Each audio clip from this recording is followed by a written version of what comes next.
পরিযায়ী শ্রমিক আক্রান্ত হয়েছে, তার ডেড বডি ফিরিয়ে আনা হয়েছে, তাদের বাড়ি যাচ্ছেন, টাকা দিচ্ছেন, ফটো তুলছেন, ভাষণবাজি করছেন। ওই ব্যাঙ্গালোর থেকে যে মানুষগুলো, যে পরিযায়ী শ্রমিকগুলোর মৃতদেহ ওই মুর্শিদাবাদ মালদা এসে পৌঁছেছে, তার টাকা রাজ্যের সরকার দেয়নি। এই লাল ঝান্ডার পার্টি, এই সিআইটিউ তার গ্যাটের টাকা দিয়ে মৃতদেহগুলোকে বাড়িতে পৌঁছেছে। আপনারা পক্ষ নিন, কাদের সঙ্গে থাকবেন? আমরা আসবো না আপনার কাছে, বলবো না আপনি মুসলমান তাই আমাদের ভোট দিন, বলবো না আমরা আপনি হিন্দু তাই আমাদের ভোট দিন, কিন্তু আমরা বলবো আপনার বাড়ির, আপনার গ্রামের ছেলেটা মেয়েটা যদি কালকে ব্যাঙ্গালোর, কালকে দিল্লি, কালকে মুম্বাইতে কাজ করতে গিয়ে আক্রান্ত হয়, তৃণমূল বিজেপি আমরা জানি না, সরকারে কে আছে আমি জানি না, পরিযায়ী শ্রমিককে বাঁচানোর জন্য লাল ঝান্ডা বুক পেতে দেবে, লাল ঝান্ডা ছাতা হয়ে আপনার মাথায় থাকবে। আপনি পক্ষ নিন, কাদের সঙ্গে থাকবে? ধর্মের নামে ভোট দেবেন, মন্দিরের নামে ভোট দেবেন, মসজিদের নামে ভোট দেবেন, নাকি বেঁচে থাকার অধিকারের জন্য ভোট দেবেন? তৃণমূল বিজেপি আপনার কাছ থেকে আমাদের এই অধিকারগুলোকে কেড়ে নিতে চায়। মমতা ব্যানার্জি মসিহা হচ্ছে, মুসলমানদের মসিহা। প্রতি নির্বাচনের আগে ওনার এই মসিহা ভাবটা আর কি জেগে ওঠে। ওই যে রমজান মাস, পুরো মাসটা গান্ডে পিণ্ডে গিলবে, মাংস খাবে, মাছ খাবে, আরো যা যা ওর প্রাণে চায় সব খাবে। আর তারপর ইফতারের সময় মাথায় সাদা কাপড় পরে ইনশাআল্লাহ, সুবহানাল্লাহ, মাশাআল্লাহ কি বলে না ও জানে না, কেউ জানে না, নাটক করতে চলে যাবে। জিজ্ঞেস করুন মমতা ব্যানার্জি, 11 সালের পর থেকে বাংলার মুসলমান সম্প্রদায়ের জন্য, পিছিয়ে পড়া সম্প্রদায়ের জন্য কি করেছেন আপনি? এই তো বেদিয়া সম্প্রদায়, এখানে শেরবাদিয়া। 1999 সালের আমি তথ্য দেখছিলাম, 1999 সালে এই পুরো সম্প্রদায়ের মধ্যে একটা মানুষ ডাক্তার ছিল না, একটা মানুষ ইঞ্জিনিয়ার ছিল না। স্কুলের শিক্ষকের সংখ্যা 0.2% পর্যন্ত ছিল। পড়াশোনার অবস্থা 10%, 12% ছেলে মেয়েদের কাছে পড়াশোনার সুযোগ ছিল। এই বামপন্থী সরকার, এই লাল ঝান্ডার সরকার ওই ওবিসি রিজার্ভেশনের মধ্যে দিয়ে এই পরিবারের ছেলে মেয়েদের মাথা উঁচু করে বাঁচার অধিকার দিয়েছে। আমরা বলেছি আপনি কোন ঘরে জন্মেছেন সেটা গুরুত্বপূর্ণ নয়, স্বপ্ন দেখার সাহস থাকবে আপনার। আপনি গরিব হন, আপনি শ্রমিক হন, আপনি কৃষিজীবী হন, আপনার পরিবারের ছেলেমেয়েরা মেধা থাকলে সে ডাক্তার হবে, ইঞ্জিনিয়ার হবে, এমএলএ হবে, এমপি হবে, কেউ আটকাতে পারবে না। সেই স্বপ্ন দেখার সাহস, ওবিসি রিজার্ভেশন, সংরক্ষণ, সেই সবটা তৃণমূল কেড়ে নিল। আর ওরা মুসলমানদের মসিহা। 11 সালের পর থেকে একটার পর একটা মানুষ খুন হয়েছে। সৈফুদ্দিন মোল্লা দক্ষিণ 24 পরগনার ছাত্র নেতা ছিল। ওর পরিবারের প্রথম ছেলে যে কলেজে গেছে, বাড়িতে পাড়ার ছেলে মেয়েদের বিনা পয়সায় পড়াতো, বিনা পয়সায়। তৃণমূলের সহ্য হয়নি, পিটিয়ে পিটিয়ে খুন করেছিল ওকে।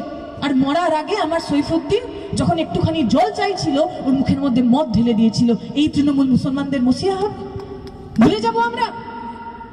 মইদুল মিত্রের কথা, শিক্ষিত বেকার যুবক টোটো চালায়। এই যে টোটো চালক ভাইয়েরা আমার রয়েছেন আপনাদের মতো, চুরি করেনি, ডাকাতি করেনি, হাত পেতে ঘুষ নেয়নি, সব ছেলেমেয়ের কাজের জন্য, চাকরির জন্য রাস্তায় নেমেছিল, আন্দোলন করেছিল, পিটিয়ে পিটিয়ে খুন করেছিল মইদুল মিত্রকে। ছবি দেখেছেন আপনারা। ও ছোট্ট মেয়েটা ওই বাবার নিথর দেহর সামনে বসে বলছে আর কাঁদছে, আর বলছে যে আব্বু তুমি আমাকে কোলে নিচ্ছ না কেন? আব্বু তুমি চোখ খুলছো না কেন? আব্বু তুমি তো বলেছিলে যে 2 দিন পর কলকাতা থেকে ফিরে আসবে, আব্বু তুমি আমার সঙ্গে কথা বলছো না কেন? ভুলে গেছি আমরা, ভুলে যাবো আমরা আনিস খানের কথা। আনিস খান আমার যে জেলায় বাড়ি, হাওড়া জেলার মানুষ ছিল। ওই আলিয়া বিশ্ববিদ্যালয়ে পড়তো। আলিয়া বিশ্ববিদ্যালয়ের জমি যখন তৃণমূল হাঙরটা বিক্রি করে দিচ্ছিল, চুরি করছিল, তার বিরুদ্ধে লড়াই করেছিল আনিস খান। সেই আনিস খানের বাড়িতে ঢুকে ওর বয়স্ক বুড়ো বাবা সালেম খান, তার বুকে বন্দুক ধরেছিল ওরা। আনিস খানকে এই বাড়ির ওপর থেকে নিজের বাড়িতে খুন করেছিল ওরা। খুন করে নামার সময় হাসি মুখে বলে গেছিল এই পুলিশের লোকজন যে মিশন অ্যাকমপ্লিশড, মিশন কমপ্লিট হয়ে গেছে, খুন করে দিয়েছি। সালিম খান বলেন, যখন ওই নিজের ছেলেটাকে, যাকে জন্ম দিয়েছেন, ছোটবেলায় জন্মাতে দেখেছেন, ছোট্ট যে ছেলেটাকে কোলে তুলে নিয়েছিলেন, সেই ছেলেটার নিথর দেহ নিয়ে উনি যখন বসে আছেন, একটা অ্যাম্বুলেন্স পর্যন্ত ওই বাড়িতে ঢুকতে দেয়নি। ভুলে যাব আমরা বলছি তৃণমূল আপনার কাছে এসে ধর্মের নামে ভোট চাইবে, তৃণমূল আপনাকে ভয় দেখাবে, জোরে বাবা ভোট ভাগ করবো না গো, ভোট ভাগ করলে বিজেপি চলে আসবে। আমরা বলছি বিজেপির সবচেয়ে বড় দালাল তো মমতা ব্যানার্জি। বিজেপি চলে আসবে মানে মমতা ব্যানার্জিকে না হারাতে পারলে কি বিজেপিকে আটকাবো আমরা?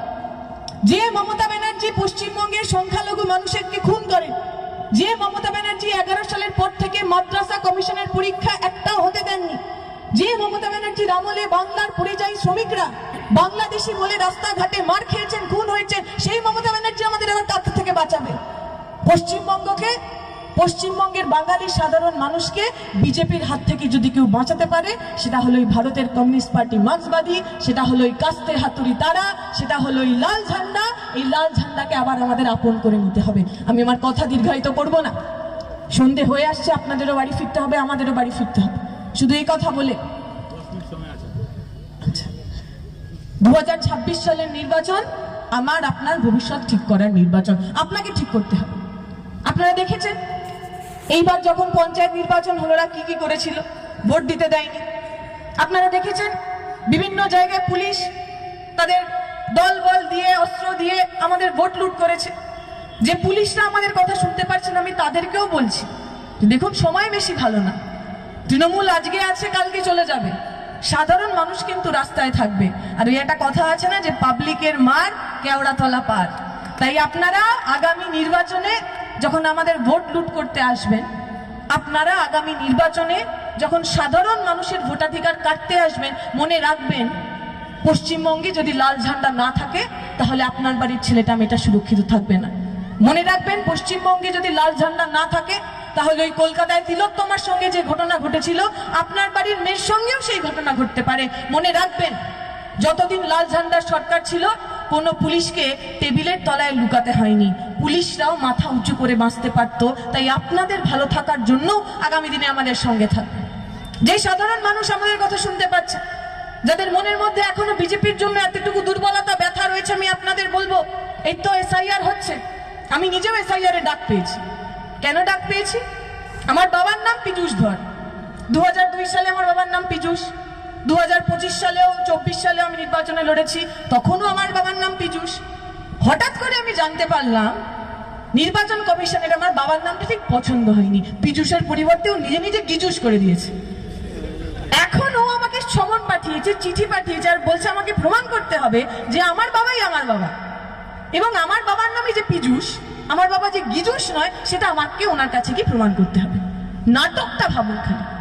আমাদের SFI এর প্রেসিডেন্ট প্রণয় কাটজি, রাজবংশী ছেলে, কোচবিহারের ছেলে, তাকে পাঠিয়েছে, সমন পাঠিয়েছে যে ওর নাকি বাবার নামের সঙ্গে ওর নাম মিলছে না, ওনাকে ঠিক প্রপার ভারতীয় না, ওনাকে বাংলাদেশি, ওকে গিয়ে প্রমাণ করতে হবে। প্রণয় ফেসবুকে লিখেছে 1933 সালে কোচবিহারে যখন রাজারাজদের বসবাস ছিল, তার কাগজ পর্যন্ত ওর কাছে আছে। ও লিখেছে যে আমরা তবে থেকে পশ্চিমবঙ্গের বাসিন্দা, বাংলার বাসিন্দা, যবে থেকে নির্বাচন কমিশন পর্যন্ত জন্মায়নি তার আগে থেকে আমরা এখানকার বাসিন্দা, আমাকে প্রমাণ করতে হবে। পশ্চিমবঙ্গের সাধারণ মানুষ, এই আপনারা অনেকে আছে এখানে যারা SIR এর ডাক পেয়েছে। এমন বুথ রয়েছে মুর্শিদাবাদ, মালদাতে, যেখানে 900 জনের টোটাল বুথ। সেই 900 জনের মধ্যে 450 জন, 500 জন, কোথাও 700 জনকে পর্যন্ত SIR এ ডেকে পাঠিয়েছে। বলছে তোমার বাবার কেন 6টা ছেলে? আরে নরেন্দ্র মোদীরও তো 6টা ভাই, ওকে কেন জিজ্ঞেস করছিস না? ওর বাবা এতগুলো বাচ্চা তৈরি করলো কেন? তাহলে নরেন্দ্র মোদীর বাবা 6টা বাচ্চা দিতে পারবে, তার বাবা মা 6টা, 7টা, 8টা, 9টা যত খুশি বাচ্চা পয়দা করতে পারবে। আর পশ্চিমবঙ্গের বাঙালিদের বলতে হবে যে আমার বাবার আসলে কটা ছেলে ছিল, কটা মেয়ে ছিল, কেন এতগুলো বাচ্চা হলো, সেগুলো সব ইলেকশন কমিশনকে বলতে হবে। নাটকটা বুঝুন, বুজরুকিটা বুঝুন। শুভেন্দু অধিকারীরা বলেছিল SIR করে 1 কোটি রোহিঙ্গাকে বাদ দেবে। আমরা কি দেখলাম? প্রথম যখন খসড়া বেরোলো SIR এর, 1 কোটি ছেড়ে দিন, 10,000 পর্যন্ত ইলিগাল ইমিগ্রেন্ট ওনারা খুঁজে পেলেন না। যে এলাকাগুলোরা বার করলেন, যেগুলো আনম্যাপ, যাতে নাকি সবকিছু মিলছে টিলছে না, তাতে মুসলমান প্রধান এলাকা তো নেই, মুর্শিদাবাদ নেই, মালদা নেই, যেখানে বারবার বলছিল ঘুসপেটিয়া, বাংলাদেশি, রোহিঙ্গা, কিচ্ছু প্রমাণ করতে পারলো না। ভাবলে এবার তো গন্ডগোল হয়ে গেল। শুভেন্দু অধিকারী এত বড় মুখ করে কথা বলেছে, এবারে মুখ দেখাবে কি করে? তখন ইলেকশন কমিশন নতুন করে একটা গাল ভরা নাম দিল, লজিক্যাল ডিসক্রিপেন্সি। সেই লজিক্যাল ডিসক্রিপেন্সির নামে কোথাও কারুর বাবার নাম আগে শেখ ছিল, পরেরটাই হয়তো পরে শেখ হয়ে গেছে, তাকে বললো না তোমার শেখের গন্ডগোল আছে, শেখ পরে থাকতে হবে অথবা আগে থাকতে হবে।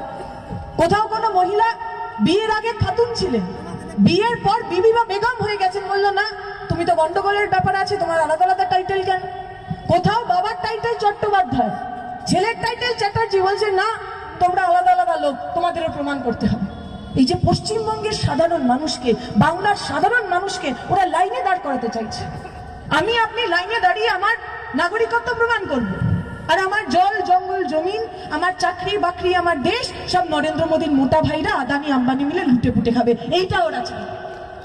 মমতা ব্যানার্জি মুখে অনেক বড় বড় কথা বললো, এসআইআর হতে দেব না, এনআরসি হতে দেব না, ওয়াকফ বোর্ডের কোনো ল কোনো নিয়ম পাস হতে দেব না, সমস্ত কিছুটা বললো এবং তারপরে গিয়ে নিজেই ইয়েস স্যার বলে এসআইআর সব জায়গায় করালো। আমরা বলছি এই তৃণমূল বিজেপি দুজনকেই চিনে নিন, এদের মধ্যেকার যে সেটিং, এরা চাইলে এরা পারলে নিজের স্বার্থের জন্য নিজের বাপ মাকে পর্যন্ত বেঁচে দেবে, এদেরকে বিশ্বাস করবেন না। এসআইআর এর নাম করে বাংলার বুকে যে ধরনের হেনস্থা হচ্ছে, এসআইআর এর নাম করে পরিযায়ী শ্রমিকদের যে বেদখল করার চেষ্টা হচ্ছে, আমরা লাল ঝান্ডা, আমরা সিপিআইএম বলেছি আগামী দিনে যদি হেনস্থা না রোকে, আজকে মহামান্য আদালত যা যা কথা বলেছেন সেই কথা যদি ইলেকশন কমিশন না শোনে, তাহলে পাড়ায় পাড়ায় ইলেকশন কমিশনের যত সেন্টার রয়েছে সব জায়গায় লাল ঝান্ডা নিয়ে আমরা সাধারণ মানুষ রাস্তায় নামবো, কেউ আমাদের আটকাতে পারবে না। হিন্দু মুসলমান মানুষ একসাথে আমরা রাস্তায় নামবো, কারণ এই দেশটা আমাদের সব্বার, দেশটা কারো বাবার না। আমি আমার কথা দীর্ঘায়িত করব না, যে কথা বলে শেষ করার, কিছুদিন আগে আমাদের কমরেড জ্যোতি বসু তার জন্মদিন গেছে। কমরেড জ্যোতি বসু বলতেন যে अगर सरकार नहीं चाहता, अगर हुकूमत नहीं चाहता तो दंगा नहीं होता। বাংলার বুকে হিন্দু মুসলিম মানুষ বহু বছর একসাথে ভালোবাসায় সম্প্রীতিতে প্রেমের মধ্যে দিয়ে একসাথে ছিলেন, কারণ আমাদের মাথার উপর জ্যোতিবাবুরা ছিলেন। এই একটা গল্প বলে শেষ করা, মুজাফফরনগরে দাঙ্গা হয়েছে, সব বাড়ি ঘর জ্বলে গেছে, একজন চাচা তার ওই জ্বলে যাওয়া বাড়ির সামনে বসে আছে।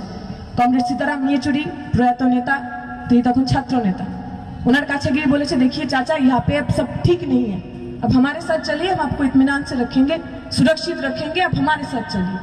ওই ভদ্রলোক জবাব দিয়েছেন যে দেখো বাবা, আমার তো জন্ম হয়েছে এখানে, আমার দাদা পরদাদা সব এই মাটিতেই দফন হয়েছে, আমি আমার বাড়ি ছেড়ে কোথাও যেতে চাই না, তবে বাবা তুমি যদি আমাকে নিয়ে যেতে পারো তাহলে জ্যোতিবাবুর বাংলায় নিয়ে যাও, কারণ জ্যোতিবাবুর বাংলায় কোনো দাঙ্গা হয় না, জ্যোতিবাবুর বাংলায় হিন্দু মুসলিম মানুষ একসাথে থাকে, ভালোবাসায় থাকে। ওই যে গানটা দিয়ে আমরা শুরু করেছিলাম, আগে কি সুন্দর দিন কাটাইতাম, হিন্দু মানুষ মুসলিম মানুষ বৌদ্ধ মানুষ খ্রিস্টান মানুষ সবাই মিলে একসাথেই বাংলাকে বানিয়েছে।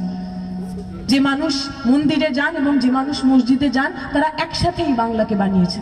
হিন্দু মুসলিম বৌদ্ধ খ্রিস্টান একসাথে তার রক্ত দিয়ে তার ঘাম দিয়ে এই দেশকে স্বাধীন করেছেন। এই দেশটা আমার, এই দেশকে আমরা ভাঙতে দেব না। তাই আসুন আগামী দিনে জ্যোতিবাবুর বাংলা গড়ি আমরা, যে জ্যোতিবাবুর বাংলায় কোনো পরিযায়ী শ্রমিককে মার খেতে হয় না, যে জ্যোতিবাবুর বাংলায় ধর্মের কারণে কারোর বাড়ি ভাঙচুর করা যায় না, যে জ্যোতিবাবুর বাংলায় মানুষ ধর্ম জাত নির্বিশেষে একে অপরের হাতটা শক্ত করে ধরে, ভালোবাসায় প্রেমে সম্প্রীতিতে বাঁচে, সেই বাংলা গড়ার লক্ষ্যে 2026 সালে আপনারা আমাদের সঙ্গে থাকবেন, কাস্তে হাতুড়ি তারার সঙ্গে থাকবেন।